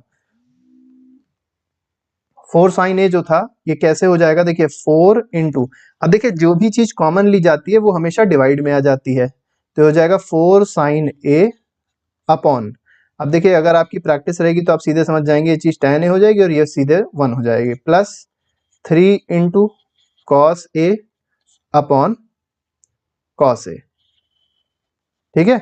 ये हो गया होल अपॉन क्या हो जाएगा 4 into sine A upon cos A हो गया, -3 cos A upon cos A हो गया। देखिए कितना आसान है, ठीक है, ठीक है बेटा। प्रांजल हेलो, नैना ठीक है। तो यहाँ पर देखिए अब आपको समझ में आ गया होगा कि क्यों हम लोग ने कॉमन लिया था। तो देखिए कॉस कॉस तो हट ही गया था, उसका कोई काम नहीं। यहाँ से 2 कॉस हटा दीजिए तो 1 हो जाएगा, यहाँ से 2 कॉस हटा दिए 1 हो जाएगा। और ये क्या बन गया आपका sign A upon cos A क्या होता है tan ए, यहाँ पर भी देख सकते हैं tan ए बन गया। तो आपकी इक्वेशन कुछ ऐसे बदल गई 4 इंटू tan ए +3, ठीक है, अपॉन 4 इंटू tan ए -3। अब देखिए कितना आसान हो गया क्वेश्चन। tan a की वैल्यू आपको दी गई थी 3/2, यहाँ पुट कर दीजिए, तो 4 इंटू 3/2 प्लस 3 अपॉन 4 इंटू 3/2 -3। अब इतना तो कम से कम सॉल्व आसानी से हो ही सकता है। तो देखिए ये हो गया 3 2 जा 6, 6 प्लस 3 हो जाएगा 9, और यहाँ पर हो जाएगा 6 - 3 मतलब हो जाएगा 3। अब आप काट लीजिए, आंसर क्या आ गया, देखिए 3 आ गया। अब इतना तो हमने तब किया जब आपको समझाना था। अब अगर मान लिया आप एग्जाम बैठे तो आपको समझाना तो है नहीं किसी को, और ना आपको ये करके दिखाना है। MCQ है तो सीधे आप इसको ट्रिक से करिए और सीधे सीधे टिक लगा दीजिए, 3 पे काम खत्म हो जाएगा आसानी से। अब यहाँ बच्चा गलती क्या करेगा, बच्चा क्या कहता है कि सर ये जो क्वेश्चन पूछा गया था इसमें पहले हमने साइन की वैल्यू निकाली फिर कॉस की वैल्यू निकाली, तो क्वेश्चन लंबा हो जाएगा ना। तो 2 मिनट का क्वेश्चन है, उसको 20 मिनट में बच्चा करेगा 1 नंबर का, और परेशान हो जाएगा कि बताओ बहुत बड़ा पेपर आया था, ठीक है। तो ये भी समझा करिए कि जो पेपर में MCQ दिया है वो MCQ के रूप में ही आपको सॉल्व करना है, वहां पर कैलकुलेशन करके नहीं दिखानी, उसका कोई मतलब नहीं है, ठीक है।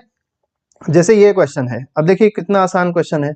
अल्फा और बीटा 2 जीरोस दिए हुए हैं पॉलिनोमियल के, ठीक है, एक पॉलिनोमियल है x² प्लस x - 1।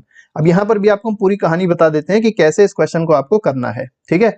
तो देखिए आपको जब भी इक्वेशन कुछ ऐसे दी हो ax² plus bx plus c = 0, मतलब एक क्वाड्रेटिक इक्वेशन दी हो। हाँ बेटा नमस्ते, हाँ, ये सैंपल पेपर नहीं है बेटा, ये पिछले साल जो पेपर पूछा गया था, जो पेपर पिछले साल आया था कुछ जोन में, उसी के क्वेश्चंस हैं। तो हम आपको केवल ये बताना चाह रहे हैं कि कैसे आपको क्वेश्चन को जल्दी से सॉल्व कर देना है।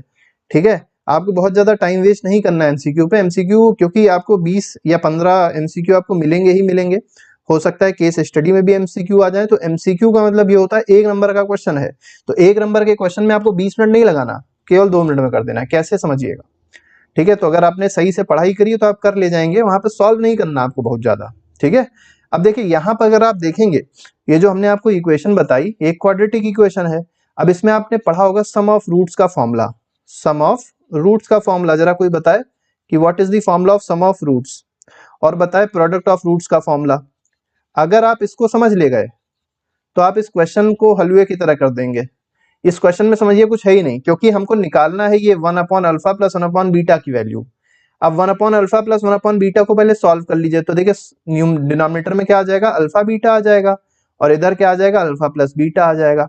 तो आपको दिखाई पड़ रहा होगा कि अल्फा प्लस बीटा क्या है, अल्फा प्लस बीटा है सम ऑफ रूट्स। क्योंकि देखिए बोला गया था ना, अल्फा और बीटा क्या है, जीरो, जीरो का मतलब रूट्स होता है। तो सम ऑफ रूट्स अपॉन क्या है, product of roots, product of roots. ठीक, बिल्कुल सही है, सबका आंसर आ गया। बहुत सही आंसर बेटा सबके आ रहे हैं, इसका मतलब सबने तैयारी कर ली है, बहुत अच्छी बात है। देखिए हम लोग फालतू की बात नहीं करते, कोई टाइम बर्बाद नहीं करते हैं किसी बच्चे का, केवल काम की बात करेंगे, मुद्दे की बात करेंगे। तो देखिए सम ऑफ रूट्स में आपने बताया माइनस बी अपॉन ए रख दो, बिल्कुल रख दो बेटा, और प्रोडक्ट ऑफ रूट्स में क्या कर दो, सी अपॉन ए रख दो। अब देखो यहाँ पर अपॉन ए रखोगे, ठीक है, सम ऑफ रूट्स और प्रोडक्ट ऑफ रूट्स को जब डिवाइड करोगे तो ए और ए तो कट जाएगा, तो बचेगा क्या, बचेगा माइनस बी अपॉन सी बचा ना, क्योंकि ए और ए तो निपट गया, बचा क्या, माइनस बी अपॉन सी बचा।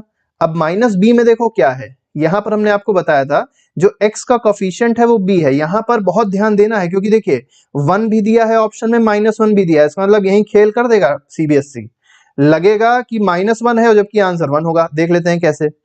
ठीक है, अब देखिए माइनस बी, यहाँ पर माइनस बी बोला गया था, तो बी की वैल्यू क्या है, बी की वैल्यू है 1, क्योंकि x का कोफिशिएंट क्या है, 1 है। लेकिन यहाँ 1 नहीं रखना होगा, -1 रखना होगा, अपॉन। अब c की वैल्यू देखिए, c की वैल्यू क्या है, यहाँ प्लस c रखना था हम लोग को, मतलब जो कोफिशिएंट c का है वो होना चाहिए। अब c का कोफिशिएंट यहाँ पर 1 नहीं दिखाई पड़ रहा है, क्या दिखाई पड़ रहा है, -1 दिखाई पड़ रहा है बेटा। ठीक है, क्वाड्रेटिक इक्वेशन कैसे बनाते हैं, अरे यार बहुत आसान है। ये देखो सी की वैल्यू क्या रखोगे, कोई बताए सी की वैल्यू, बेटा -1 रखेंगे सी की वैल्यू, 1 ना रख देना, गलत हो जाएगा, बता दे रहे हैं। ठीक है, तो ये और एक कट गया, आंसर क्या आ गया, 1 आ गया। वही देखो हमने बताया था, खेल कर देगा सीबीएसई। कैसे खेल करेगा, लगेगा -1 आंसर है जबकि आंसर क्या है, 1 है। तो केवल आपको ये समझ के चलना है, बिल्कुल बेसिक अगर आपका क्लियर है, आपको ये पता है कि इसका कोफिशिएंट जिसमें इस इक्वेशन में a की वैल्यू है 1, ठीक है, b की वैल्यू है 1, और चाहे तो ऐसे लिख लेना, और c की वैल्यू है -1, तो आप इस क्वेश्चन को कर ले जाओगे। अब खेल कहाँ होता है, बच्चा यही कंफ्यूज होता है कि c की वैल्यू 1 ले कि -1 ले, और परेशान होएगा बच्चा। ठीक है बेटा, +-1 गलत है, +-1 नहीं होगा बेटा। स्टैंडर्ड और बेसिक, हाँ कुछ बच्चों को ये बहुत बड़ी दिक्कत रहती है बेसिक और स्टैंडर्ड की। तो बेटा जो लोग बेसिक लिए हो ना, बहुत अच्छे से पढ़ाई करना, क्योंकि होता क्या है, बेसिक का पेपर कभी कभी स्टैंडर्ड से कठिन आ जाता है। ठीक है, तो ये मत सोच के चलना केवल फॉर्मूला रट के लेके चले आओगे तो बेसिक का पेपर है करके चले आओगे, नहीं हो पाएगा ऐसा। ठीक है, बेसिक का देख लेना, पेपर थोड़ा बहुत कठिन ही होगा, निकल के चाहे देख लेना सब लोग। ठीक है, अगले क्वेश्चन पे आते हैं। ठीक है,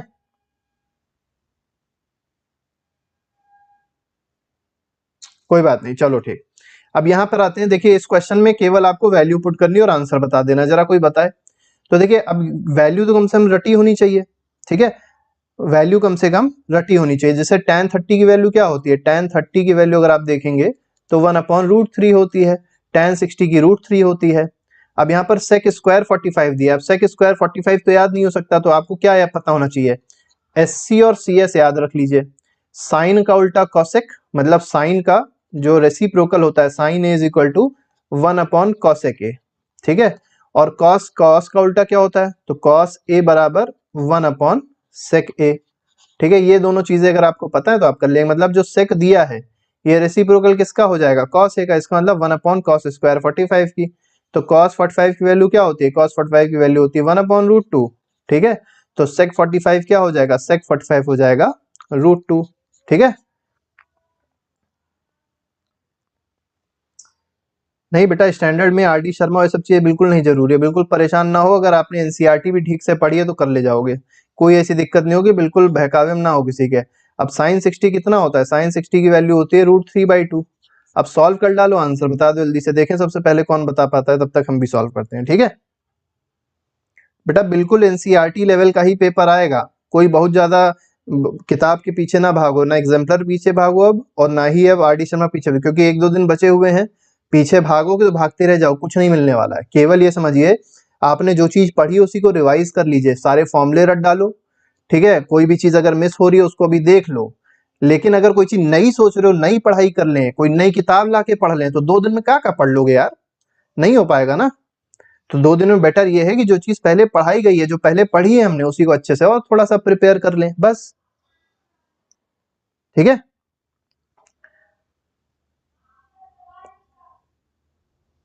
चलो ठीक है, अब यहां पर देखिए कैसे करेंगे, और फालतू बातें कर लो तुम लोग बस। तो देखिए 3/4 कर दिया, और tan 30 वैल्यू क्या हो जाएगी, 1/√3 है, लेकिन स्क्वायर करना है तो 1/3 बन जाएगा। माइनस सेक स्क्वायर 45 देख लो, सेक 45 √2 था, सेक स्क्वायर माइनस 45 क्या हो जाएगा, 2 हो जाएगा, ठीक है। इसके बाद साइन स्क्वायर 60 पूछा है, तो साइन 60 की वैल्यू √3/2 है, तो साइन स्क्वायर 60 क्या हो जाएगा, तो प्लस में रख दो 3/4, ठीक है। अब देखो यहां पर ये तो कट गया, यहाँ बचा 2 और यहाँ बचा 1/4, यहाँ 3/4, तो क्या करोगे, सबसे पहले काम ये कर दें, देखो बहुत आसान है, 1/4 माइनस 2 प्लस 3/4। अब चाहो तो एलसीएम ले लो, एलसीएम लेके निकाल लो, बहुत आसानी से निकल जाएगा। जरा बताओ सब लोग आंसर क्या आएगा इसका।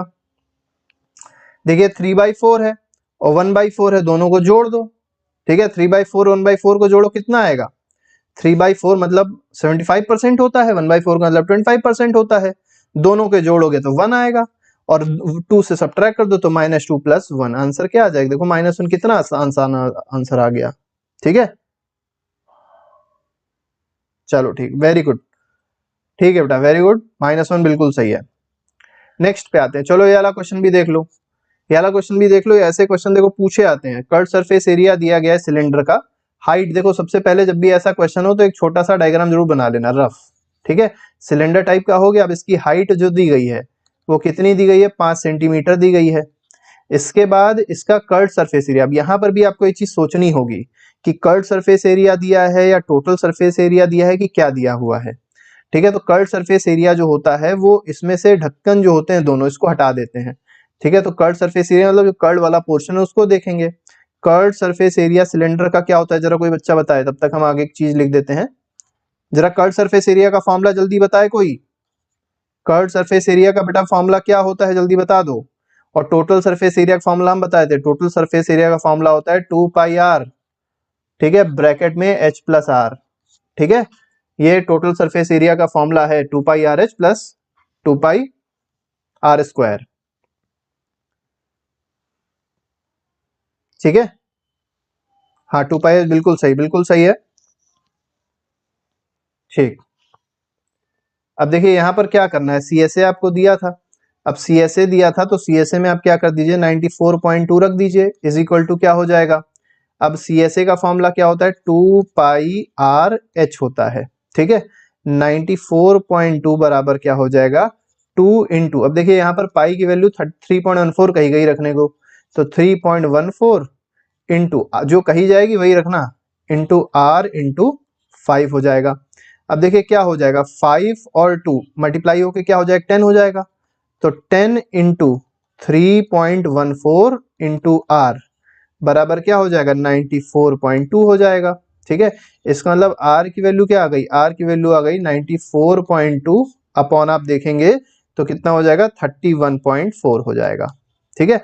अब इसकी देखिए अप्रोक्सीमेट वैल्यू मिलेगी, एग्जैक्ट वैल्यू आप ऐसे कैलकुलेट नहीं कर पाएंगे, इसीलिए देखिए दे भी दिया गया है, यहाँ पर 31.4 दिया है, तो इसको आप क्या करिए 2.9 से डिवाइड कर दीजिए, क्योंकि 3 के आसपास जब आप डिवाइड करेंगे थोड़ा सा इससे ऊपर हो जाएगा, तो इसका आंसर क्या हो जाएगा, 2.9 centimetre will be the correct answer, ठीक है।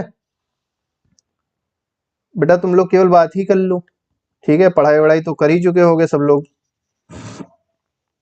चलो ठीक है, नेक्स्ट क्वेश्चन देख लेते हैं। कर्व सरफेस एरिया जो कोन का दिया हुआ है वो 24 सेंटीमीटर दिया है, ठीक है। एक मिनट, जरा पहले हटा दें कुछ को।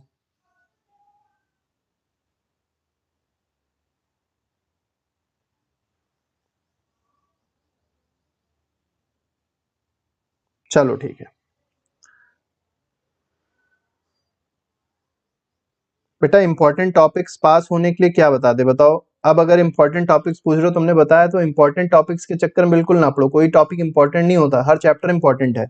केवल ये देख लो कि आपका कौन सा टॉपिक स्ट्रांग है, जो स्ट्रांग है उसको और अच्छे से देख लो, और जो वीक है उसकी बेसिक चीजें देख लो। जैसे मान लो अगर मेंसुरेशन नहीं आता, ठीक है, मेंसुरेशन की प्रॉब्लम्स में दिक्कत होती है, तो कम से कम फॉर्मूले देख लो। अगर मान लो एपी बहुत अच्छे से आती है, तो एपी के जो सबसे कठिन क्वेश्चन लगते हैं वो भी देख लो।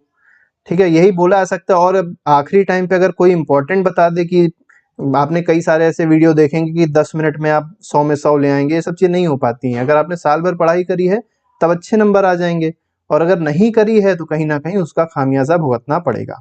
ठीक है, ट्रिग्नोमेट्री बेटा, ट्रिग्नोमेट्री में आपको बता दें कि ट्रिग्नोमेट्री में बेसिक चीज आपको कम से कम ये पता होनी चाहिए, ठीक है, कि सारी वैल्यूज जो हैं उसको याद कर लीजिए। साइन 45 कॉस 45, क्योंकि इससे रिलेटेड आपको 2 नंबर 1 नंबर का क्वेश्चन जरूर मिलेगा। इसके बाद जो हाइट एंड डिस्टेंस से रिलेटेड क्वेश्चन है, तो उसमें जो बेसिक क्वेश्चंस आते हैं कि एक पेड़ टूटा, ठीक है, उसने 60 डिग्री एंगल बनाया, तो बताइए टोटल पेड़ की पहले लेंथ कितनी थी। वो सब चीजें जो बेसिक वाले क्वेश्चंस होते हैं, एनसीईआरटी को क्वेश्चन पे ही फोकस करिएगा, बाहर ना जाइएगा। एनसीईआरटी लेवल का अगर आप क्वेश्चन कर लेगा तो आप कर ले जाएंगे पेपर को। चलिए इस क्वेश्चन पे फिलहाल देखते हैं। अब देखिए यहाँ पर कोण की बात करी गई है। अब कोण में भी क्या होता है, हमने आपको बताया जैसे कि जब भी आपको दिया हो तो पहले आप क्या करिएगा, एक डायग्राम बना लीजिएगा रफ सा। अब यहाँ पर भी कर्व सरफेस एरिया दिया है। इसका कर्व सरफेस एरिया क्या होता है, कर्व सरफेस एरिया होता है पाई आर एल। ठीक है बेटा, ये जो प्रूविंग वाले क्वेश्चंस हैं, ऐसे बीपीटी ईपीटी है, इसको रट डालो, ये तो पूछा ही पूछा जाएगा। ठीक है,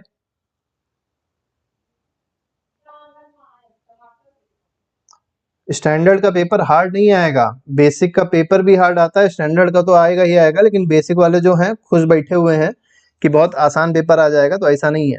ठीक है, इस चक्कर ना रहना कोई भी। तो C S A pi R L होता है। देखो एल जो है वो स्लांट हाइट होती है, जो एल दिखाई पड़ रहा है यही बच्चे गलती करते हैं, एल स्लांट हाइट होती है, याद रखना। और हम लोग को क्या दिया हुआ है, हम लोग को दिया है हाइट दी हुई है, मतलब परपेंडिकुलर हाइट दी और रेडियस दिया है 7। ठीक है, और ये हाइट क्या दी है 24, तो हाइट दे दी है 24 सेंटीमीटर। ठीक है, और रेडियस क्या दे दिया है, रेडियस दे दिया है 7 सेंटीमीटर। तो सबसे पहले हम लोग को एल निकालना होगा। अब एल दिखाई पड़ रहा होगा, ये अगर 90 डिग्री है तो हाइपोटेन्यूज हो जाएगा, और हाइपोटेन्यूज हो जाएगा तो क्या कर देंगे, under root of H square plus R square कर देंगे। H square plus R square करेंगे तो देखिए क्या हो जाएगा, एच कितना था 24, तो 24 का स्क्वायर प्लस 7 का स्क्वायर।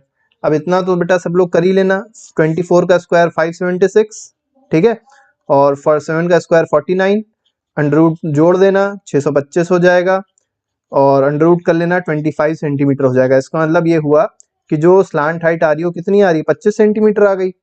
ठीक है, अब देखिए क्या कहा गया था कि कर्व सरफेस एरिया हम लोग को बताना ही था, तो कर्व सरफेस एरिया कैसे बताया जाएगा, कर्व सरफेस एरिया हो जाएगा पाई आर एल, तो 22/7 पाई हो गया, इंटू आर देखिए 7, और इंटू एल क्या हो जाएगा 25।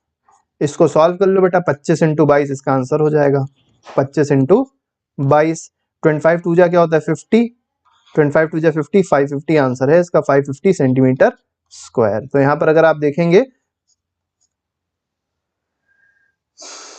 अब बेटा अगर ये भी बताना पड़ेगा स्टेप डेविएशन आ रहा है कि नहीं तो बेकार है। ठीक है, तो इतना तो कम से कम समझ ही लो कि क्या क्या आ रहा है, कोर्स भी अगर नहीं पता है तो कैसे काम चलेगा बताओ।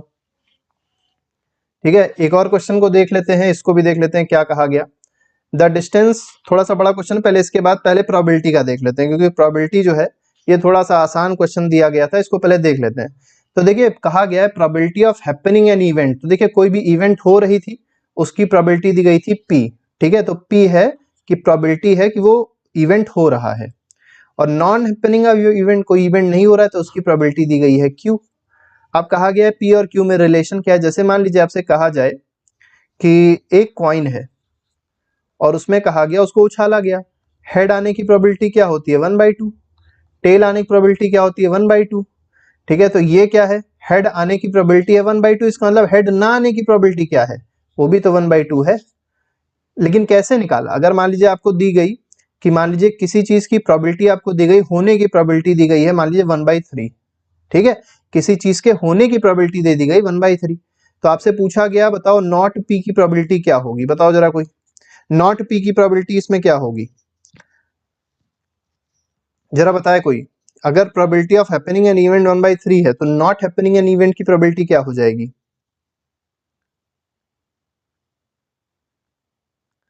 चलो ठीक है बेटा, इसीलिए हम लोग लाइव नहीं आते हैं, क्योंकि यहाँ पर बच्चे केवल बात ही करते हैं, बेटर यही रहता है कि ना ही आओ।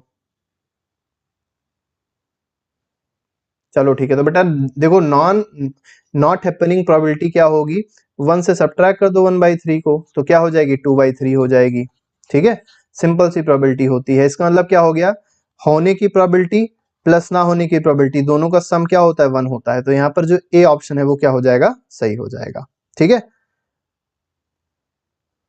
चलो ठीक है, कोई बात नहीं। अब यहाँ पे आते हैं द डिस्टेंस बिटवीन, अब देखिए 2 पॉइंट दिए हैं, जैसे मान लीजिए ये ए पॉइंट हो गया, ठीक है, और यहाँ पर आपका बी पॉइंट हो गया, दोनों के कोऑर्डिनेट्स दे दिए गए हैं, इसका कोऑर्डिनेट क्या है 0,2√5 है, और इसका कोऑर्डिनेट क्या है -2√5। बेटा डर नहीं लग रहा है क्या किसी को, ये बताओ जरा हमको कि मैथ्स का पेपर है, किसी को क्या डर नहीं लग रहा है कि मैथ्स का पेपर है कैसा होगा, है 2 दिन बचे हुए हैं केवल, जिस तरीके से मैसेजेस आ रहे हैं उस तरीके से तो लग रहा है सब बिल्कुल मौज में हो मैथ के पेपर के लिए। बेटा अभी बोर्ड बचा हुआ है चलो ठीक है, देख लेते हैं। अब देखिए फॉर्मूला क्या होता है, डिस्टेंस का फॉर्मूला होता है √x2 - x1 का होल स्क्वायर, ठीक है, प्लस y2 - y1 का होल स्क्वायर। बस एक काम ये कर लेना, यहाँ पर अंडर रूट जरूर लगा लेना, क्योंकि अंडर रूट ही लोग नहीं लगाते हैं, कोई बात नहीं बेटा। चलो ठीक है, तो यहाँ पर देखिए x2 - x1 का होल स्क्वायर हो जाएगा। अब x2 देखिए इसमें क्या है, x2 की वैल्यू है 0 और x1 की वैल्यू क्या है, मतलब x2 आपको -2√5 दिखाई पड़ रहा है, x1 दिखाई पड़ रहा है 0। अब देखिए दोनों में से किसी को भी x2 ले सकते हैं, किसी को भी x1 ले सकते हैं, कोई ऐसी दिक्कत नहीं होती है। तो इसको क्या कर देंगे 0 + 2√5 का होल स्क्वायर कर देंगे, ठीक है, और यहाँ क्या हो जाएगा y2 - y1 में भी देखेंगे, यहाँ पे भी सेम चीज आ जाएगी 2√5 - 0 का होल स्क्वायर हो जाएगा, ठीक है। अब देखिए अब इसको अगर देखा जाए तो कुछ ऐसे आ रहा होगा 2√5 का होल स्क्वायर प्लस 2√5 का होल स्क्वायर। अब 2√5 का होल स्क्वायर कर लीजिए, 2√5 का होल स्क्वायर कर लीजिए, आंसर क्या आ जाएगा, तो इसका आ जाएगा डबल टाइम्स, ठीक है, डबल टाइम्स 2√5 का होल स्क्वायर। चलिए आंसर बताइए इसका क्या है। बेटा चाहो तो इसको सॉल्व भी कर सकते थे, ऐसी कोई दिक्कत नहीं थी, देखो कैसे 2√5 अगर देखोगे तो 5 √5 का स्क्वायर 5 हो जाएगा, 5 4 20 हो जाएगा, तो ये हो जाएगा 20 प्लस यहाँ पर भी क्या हो जाएगा 20 हो जाएगा, क्योंकि देखिए 2 का स्क्वायर क्या होता है 4 और √5 का स्क्वायर क्या हो जाएगा 5 ही रहेगा, तो 5 4 20 ये भी बन जाएगा, 5 4 20 ये भी बन जाएगा, तो √20 प्लस √20 क्या हो जाएगा √40। अब √40 को कैसे लिख सकते हो, इसको लिख सकते हो 2 × 2 × 10, ठीक है, तो आंसर क्या आ गया 2√10। तो 2√10 कहाँ दिखाई पड़ रहा है, ए ऑप्शन में दिखाई पड़ रहा है, तो इसका ए आंसर बेटा बिल्कुल सही है।